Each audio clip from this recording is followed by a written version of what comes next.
as we all trust the Lord to come in a mighty way, in a special way. It starts off with the declaration. It's about God moving. So if we must see revival, and the revival that will continue, we better cling, so that new life can be new life.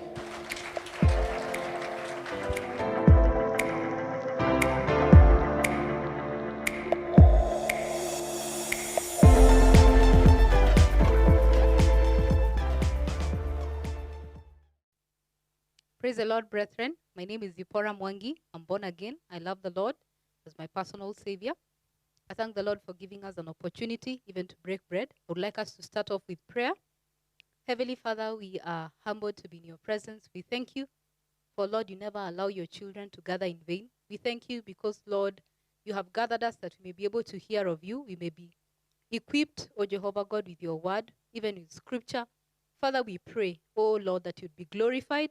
At mighty and everlasting Father, we rebuke every form of dullness in our lives. We rebuke, O Jehovah God, every form of blindness in our eyes in the name of the Lord Jesus. We declare that from this day henceforth, we shall be in a position to walk, O Jehovah God, circumspectly before you.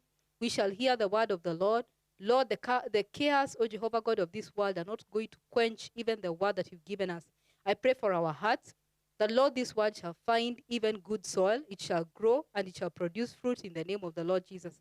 Grant us wisdom, knowledge, and understanding, even an ability, mighty and everlasting Father, even to continually love you, to continually trust you, to continually put our hope in you, because you are Lord and you are God. As you strengthen us with your word, as you equip us with your word, oh Lord, we are your workmanship. We pray that, Lord, as you continue doing our work even in our lives, you'd cause us to be a blessing.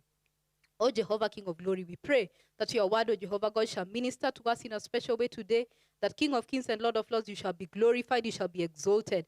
I pray for utterance, I pray for speech, I pray that Holy Spirit, you would take over, you would teach us, O Lord, and cause us to be able to hear things, O Jehovah God, that, Lord, you have in store, even for the sake of your people. We give you glory, we give you honor, we worship and adore you, we bless you, for it is in Jesus' name we pray, believing and trusting. Amen. Welcome. We would like to look at power and authority over natural phenomena. We define power as the ability, even capability, to affect or influence people, activities, or even certain occurrences. We have looked at authority even as an ability or a power to control or demand obedience from others, or official permission or legal right to do something. I want us to first look at the wind. We shall look at the sea. We shall look at the rain. Let's look at Exodus chapter 14. This is what the Bible says from verse 15. Then the Lord said to Moses, "Why are you crying out to me? Tell the Israelites to move on. Raise your staff and stretch out your hand over the sea, to divide the water so that the Israelites can go through the sea on dry ground." Verse 21, then Moses stretched out his hand over the sea, and all that night the Lord drove the sea back with a strong east wind and turned it into dry land. The waters were divided, and the Israelites went through the sea on dry ground with a wall of water on their right and on their left.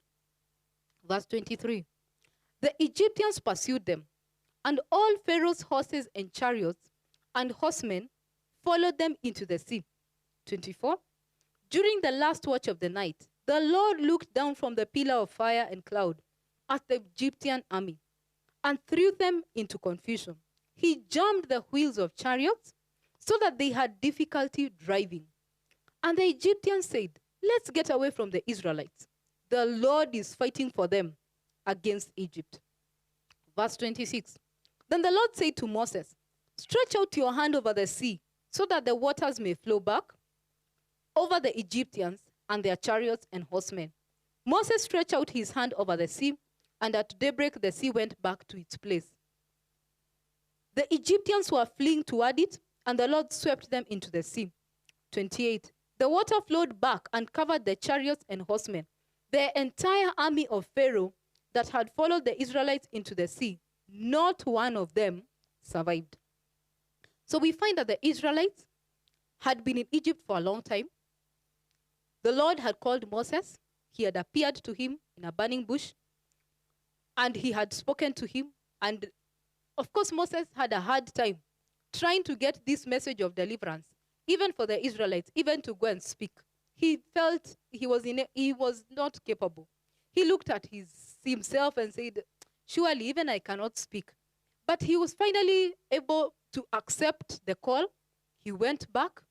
He spoke to Pharaoh and told him that the Israelites needed to leave. And of course, they had a back and forth because Pharaoh's heart had been hardened by the Lord.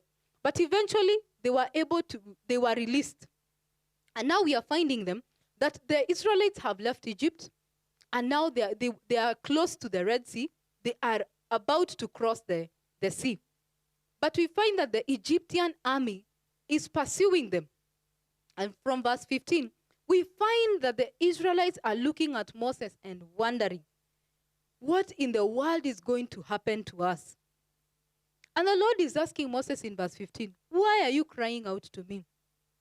You know, you'd wonder why would the Lord ask Moses, why are you crying out to me? It is because the Lord had already given Moses power to deliver Israel from Egypt.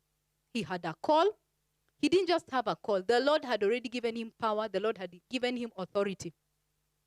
And so we see the Lord is telling him in verse 16, raise your staff and stretch out your hand over the sea to divide the water so that the Israelites can go through the sea on dry ground. The Bible, or rather the word of the Lord here, is telling us the Lord spoke to Moses and told him, raise your staff. He didn't ask him to go looking for something he did not have. He did not go asking to borrow from another person. He told him that same staff. Raise your staff. Stretch out your hand over the sea to divide the water, so that the Israelites can go through the sea on dry ground. I am seeing if the Lord could tell him to raise his staff, to stretch his hand over the sea, to divide the water, it is because the Lord knew this was possible. The Lord wanted Moses to do something about this deliverance.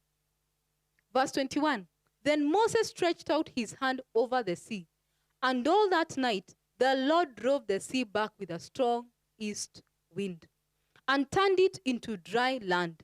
The waters were divided. You know, many times when we look at the movies or the videos that people have developed that show us about how the sea was divided and how the dry land came about, sometimes they forget this aspect of showing us how the Lord caused the strong east wind to drive back the sea. The Lord has given us power and authority. He gave Moses power and authority to deliver Israelites from Egypt. He not only called him, he empowered him, he anointed him. And when the Lord is telling him to raise his staff and to stretch out his hand over the sea, it is that he would do so even in faith.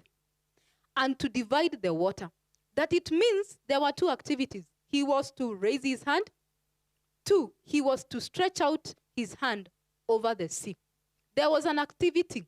There's a deliverance that must come to our lives, but there's something we must do. This work cannot be passive. There must be some activity that the Lord expects you to undertake. Because our God is a faithful God, he desires that the only way we can please him is through faith. And here we see Moses walking in obedience. He was told raise his staff, he raised his staff. He was told stretch out his hand over the sea, and he did exactly that. And what did the Lord do? The Lord worked.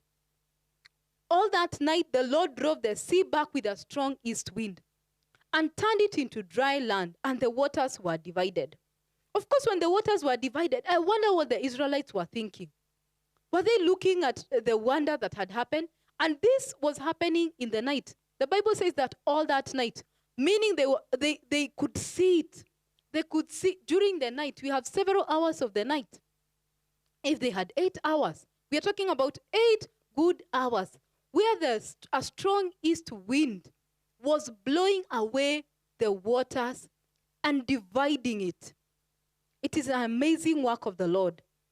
Verse 24, actually verse 23 says, the Egyptians pursued them, and all Pharaoh's horses and chariots and horsemen followed them into the sea. I think these Egyptians were very interesting people. How do you walk into a sea you did not open yourself? Surely. Why would you do that? Have you ever seen something impossible happen and you walked right into it? Why would you walk into a power you did not understand? The Egyptians pursued them. Pharaoh's horses and chariots and horsemen followed them into the sea. I think it is amazing how you can pursue men and women that are walking with stuff. They have no weapons. They're probably the best probably they had were donkeys. And you have horses, you have chariots, you have an army pursuing them. And you walk with such strength. You know, sometimes the enemy pursues us, like the Egyptians were doing. The enemy sometimes pursues us, even when the Lord has made a way for us in our lives. He still keeps pursuing. But I want to assure you that our God is a good God. He delivers once and for all. We see in verse 24, during the last watch of the night, the Lord looked down from the pillar of fire and cloud at the Egyptian army and threw it into confusion. So this is one of the strategies the Lord used against the Egyptians. He looked down. The Bible says he looked down. He was up on that pillar of cloud and then up on that pillar of fire. He saw how the enemy was pursuing Israel, and he knew. He threw them into confusion. He jammed the wheels of their chariots so that they had difficulty driving. And the Egyptians said, let's get away from the Israelites. The Lord is fighting for them against Egypt. And we know that we have enemies that have pursued us, like the Egyptians. They have pursued, they have ran after us, and the enemy has been bringing even his very best. Pharaoh sent horses, chariots, horsemen, and they amazed me that they followed the Israelites into the sea. I don't think they had seen the sea part before, but they have had enough courage to pursue the Israelites even into the sea. And I was just looking at verse 24 that talks about during the last watch of the night, the Lord looked down from the pillar of fire and cloud at the Egyptian army and threw it into confusion. Let's first look at what the Bible says about during the last watch of the night. When we look at the book of Genesis chapter 1, it talks about how every time after the Lord had created, he would say, and we would find that there was evening and there was morning, the first day, or there was evening and there was morning the second day, there was evening and there was morning the third day, there was evening and there was morning the fourth day. And we find that the day starts in the evening. The day would start in the evening and then it would end at, the day would start about 6 o'clock all the way. And we are finding here that the Bible is telling us that during the last watch of the night, the Lord looked down from the pillar of fire and cloud at the Egyptian army and threw it into confusion. I pray that from this day henceforth, any enemy that has pursued you like Pharaoh and his chariots and his horsemen, that the Lord would give you the grace to walk steadfastly before him, faithfully walking before him, walking without fear. That if the Lord has told you that stuff you are holding in your hand, hold it up. And if he's telling you, raise your hand that you may part the sea, I pray that the Lord would give you the grace, the strength to be able to part the seas in your life. What is it that is impossible in your life? That is ahead of you, that looks like the Red Sea, that is so huge, so impossible, and you're having a hard time even going about life because of it. Know today that the Lord is well able. The Lord caused Moses, because he had given him power and authority, even to deliver Israelites. And we find that Moses actually realized that he had been called for the deliverance of Israel, even way before while he was still younger. And he had made a mistake. at that particular time when he was younger, he had decided he was going to fight the Egyptian one at a time. I actually wonder how long that would have taken. It would definitely have taken longer than the 40 years he spent in the wilderness. But the Lord desires that we would walk speedily, even before him in the presence of the Lord, knowing that we have power over the enemy. We have power over the wind. We have power over the sea. We have power over the rain. And we see that the word of the Lord is telling us how the Lord watched and saw during a watch, just before daybreak, before daybreak, the Lord looked down from the pillar of fire and cloud at the Egyptian army and threw them into confusion. I pray that today the Lord would throw into confusion the enemy that has pursued you in the name of Jesus. And the Bible tells us in verse 25, he jammed the wheels of their chariots so that they had difficulty driving. And the Egyptians said, let's get away from the Israelites. The Lord is fighting for them against Egypt. May the Lord fight for you. These battles that you have in your life, where the Egyptians have pursued you, the Lord has delivered you out of a matter, but the enemy seems to be pursuing you in the same area. Know today that the Lord is well able to pursue the enemy. May he look down even during that last watch of the night. Cause you to be strengthened, even in this season, that you would look ahead, never look behind. Let's also look at Mark chapter 4. It talks about the wind, the wave, obeying Jesus. Verse 35. Mark chapter 4, verse 35 says, on the same day, when evening had come, he said to them, let us cross over to the other side. Now when they had left the multitude, they took him along in the boat as he was, and other little boats were also with him.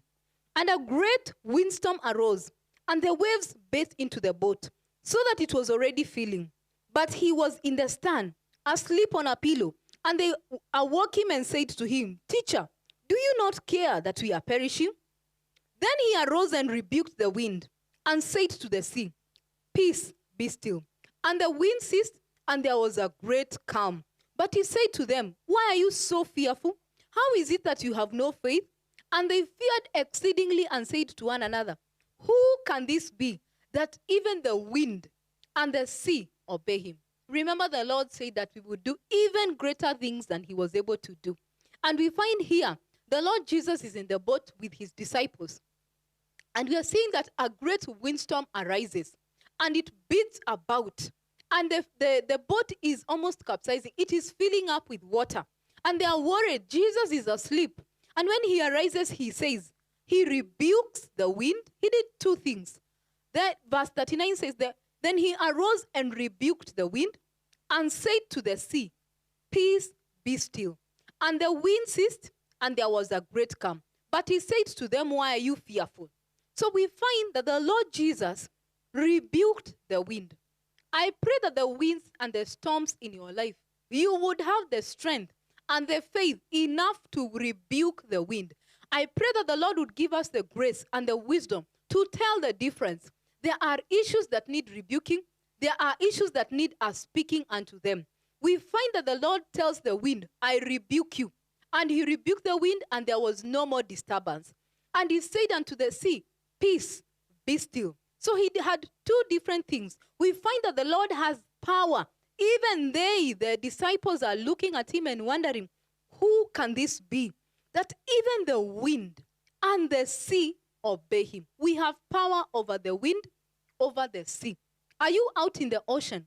Are you do you have a ship? Are you out in the ocean or in the sea and there's a windstorm? You have the power to rebuke the wind.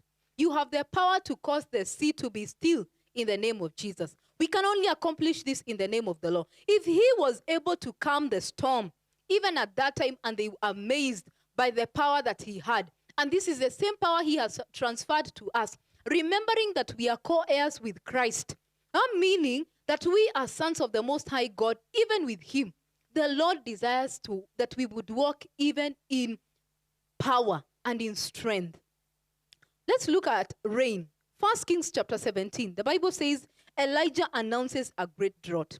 Verse 17 says, now Elijah the Tishbite from Tishbe in Gilead said to Ahab, as the Lord, the God of Israel lives, whom I serve, there will be neither dew nor rain in the next few years. except at my word. Elijah was saying he was not debating with them. He was not debating with Ahab. He was not debating here. He was not suggesting. He was stating a matter of fact that there will be no rain until and except at my word. And if you read 1 Kings chapter 18, verse 18, this is what the word of the Lord says. After a long time, in the third year, the word of the Lord came to Elijah. Go and present yourself to Ahab, and I will send rain on the land. At the beginning, we find in chapter 17, it is Elijah that went and told Ahab, as the Lord lives, I mean, neither dew nor rain in the next few years except at my word. You know the way we wake up in the morning and we find that there's some dew on the grass or on the soil? There was no dew in these 3 years. There was neither rain, there was not dew. And it was the fact that this prophet of the Most High God has stated as a matter of fact what was happening. There was a lot of weakness, of course, even in that time. And the Lord was using this prophet even for his name's sake, that the Lord would be glorified. This was not so that he would just punish the Israelites or punish people so that they could stay away and there will be no rain or that there would be no dew. No. But it was rather that the Lord would show himself very true and faithful. And the Lord was able to take care of Elijah. You can imagine for those 3 years, there was neither dew, there was no rain. It means that land was very dry. If there was grass, it dried up, probably burnt up and scorched up by the sun. So where were they getting the waters? Probably the rivers would dry up as well. When you have drought, if there's no rain, there's no water, there's no vegetation, there's no food for the livestock, there's no food for the people. And you're finding that this man had the courage. He was stating as a matter of fact, there will be neither rain or there will be, and neither dew nor rain. And we are seeing that the Lord ends up sending him after 3 years to tell Ahab, I will send rain on the land. There are times that we have challenges in different parts, even of this nation. And we look at the Lord and we look at circumstances, we look at seasons and we tell ourselves, it is not a rainy season. But who said you do not have power and authority to command it to rain? You can command rain to pour down on your land after you have tilled it and that it would grow. Did you also know that it is possible for the Lord to cause you to flourish even in the time of famine? Look at Isaac. The Bible tells us very clearly in the book of Genesis. He planted in the time of famine and he got 100-fold. Our Lord God is well able to cause us to prosper even when times are hard. We should remember that in this season, our God is a good God, well able to do exceedingly, abundantly, above what he can ask, seek, or imagine. Power and authority, ability to influence occurrences. You have the ability to influence rain. You have the ability to influence the sea. You have the ability to influence the wind. You have the ability to command the sea to part. Even the Lord said, if ye have a faith as little as a mustard seed, you will tell this mountain, move from here and plant yourself in the sea. That means it is possible. We can speak to mountains and they will move. I pray that this day, that the Lord would cause the mountains in your lives to melt down before you like wax, that it would be for the glory and honor of his holy name. I pray that from this day henceforth, you would walk in the power that the Lord has given you, strengthen you, even in the times of war, when you have an enemy that pursues you relentlessly like Pharaoh, when you have an enemy that pursues you like the Egyptians. They thought simply because they could make the snake, because they could turn even water into blood, they thought they could do it. Yes, they were using magic and sorcery and every form of wickedness that is an abomination before the Lord. But our God has given us power and authority, that his name would be glorified, his name would be exalted, even at such a time as this. May we be encouraged, even at this time. As the enemy pursues us, when we have already received our deliverance, we should remember that we have power and authority to speak over the sea, that the winds that are blowing against us may cease, that we can speak over the sea to calm, that we can speak over the rain, even to cause even us even to be able to have a fruitful harvest on our land. We thank the Lord for giving us an opportunity to fellowship together and to be reminded of the grace that he has already poured upon us, an ability, an anointing that breaks every yoke, that he's able to deliver us in this season. I pray that we get our uttermost. He delivers us from the uttermost, from every single thing that has pursued us in our lives, in the name of the Lord Jesus. Let us pray. Heavenly Father, we want to thank you. We bless you. We exalt you.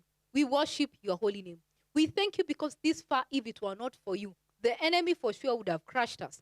But I thank you because you are such a good God, kind, caring, loving, merciful, and we don't take it for granted. Thank you that you have reminded us we have the ability to influence activities, ability to influence occurrences, ability to influence people, ability to influence behavior. I pray that you give us the grace to silence the storms in our lives in the name of the Lord Jesus. We rebuke every wind from the enemy that has been sent even to cause chaos, to cause their sinking in our lives. We rebuke it in the name of the Lord Jesus. We speak to a stillness in our circumstances in the name of the Lord Jesus. We speak to the mountains in our lives to be uprooted in the mighty name of the Lord Jesus, to melt down before the Lord like wax, even for the glory and honor of your name. We thank you, Jehovah, King of glory, that the rains are going to obey us, them in the name of the Lord Jesus. Lord, I thank you for the Son, that, Lord, you've given us power and authority, that we would walk in rulership as rulers, even in this kingdom, in the name of the Lord Jesus. Cause us, Lord, to be strengthened in this season, to know that we can make it, that we shall make it, because you are strengthening us. We give you glory and we give you honor, for it is in Jesus' name we have prayed, believing and trusting. Amen.